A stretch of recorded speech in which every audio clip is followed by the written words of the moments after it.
warahmatullahi wabarakatuh. Perkenalkan, nama saya Rifka Anugrah dari kelompok 3. Adapun judul makalah kami yaitu strategi collaborative learning. Adapun materi yang akan saya bahas di sini ada model collaborative learning dan kelebihan dan kekurangan dari strategi collaborative learning itu sendiri. Di sini langsung saja model collaborative learning. Menurut Suryani N, ada beberapa macam model pembelajaran kolaboratif, antara lain yang pertama, learning together. Metode ini menggabungkan siswa dengan berbagai kemampuan dalam kelompok sekelas. Untuk menyelesaikan tugas guru, setiap kelompok berusaha bekerja sama. Satu kelompok hanya menerima satu set lembar tugas dan menyelesaikannya. Penilaiannya didasarkan pada hasil kerja kelompok. Yang kedua, ada teams games tournament. Anggota kelompok akan bersaing satu sama lain sesuai dengan tingkat kemampuan mereka setelah mereka belajar bersama kelompoknya sendiri. Jumlah nilai yang diperoleh kelompok menentukan penilaian. Yang ketiga, group investigation. Semua anggota kelompok diwajibkan untuk merencanakan penelitian. Mereka juga harus merencanakan solusi masalah. Kelompok menentukan tugas apa yang akan digunakan atau dilakukan dan siapa yang akan melakukannya. Berikut ini adalah cara merencanakan presentasi di forum kelas. Proses dan hasil kerja kelompok menentukan penilaian. Yang keempat, academic konstruktif kontroversi. Setiap anggota kelompok diminta untuk memiliki kemampuan untuk bertindak dalam situasi konflik intelektual yang didasarkan pada apa yang mereka pelajari sendiri, baik bersama anggota kelompok lain maupun sendiri.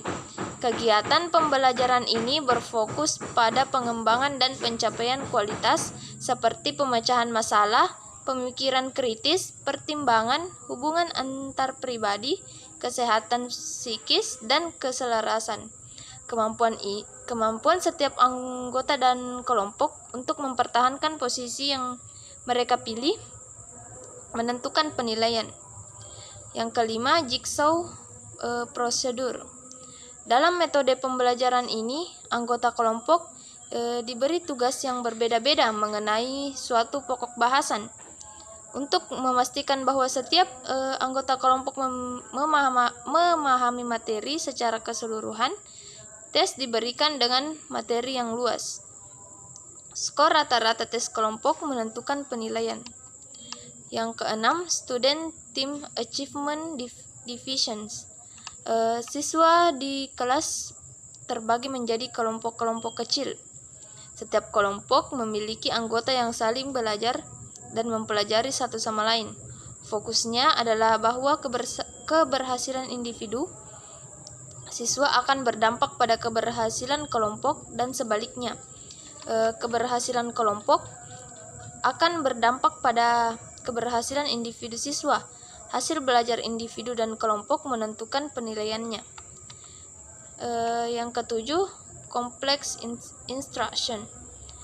Metode pembelajaran ini menekankan pelaksanaan proyek yang berorientasi pada penemuan, terutama dalam bidang sains, matematika, dan pengetahuan sosial. Menumbuhkan ketertarikan setiap anggota kelompok terhadap pokok bahasan adalah fokusnya. Pembelajaran bilingual, dua bahasa, dan siswa yang sangat beragam umumnya menggunakan metode ini. Proses dan hasil kerja kelompok menentukan penilaiannya. Yang kedelapan, ada team accelerate instruction. Jenis pembelajaran ini menggabungkan pembelajaran kooperatif atau kolaboratif dengan pembelajaran individual secara bertahap. Setiap anggota kelompok diberi soal-soal yang harus mereka selesaikan secara mandiri sebelum penilaian dilakukan secara berkelompok.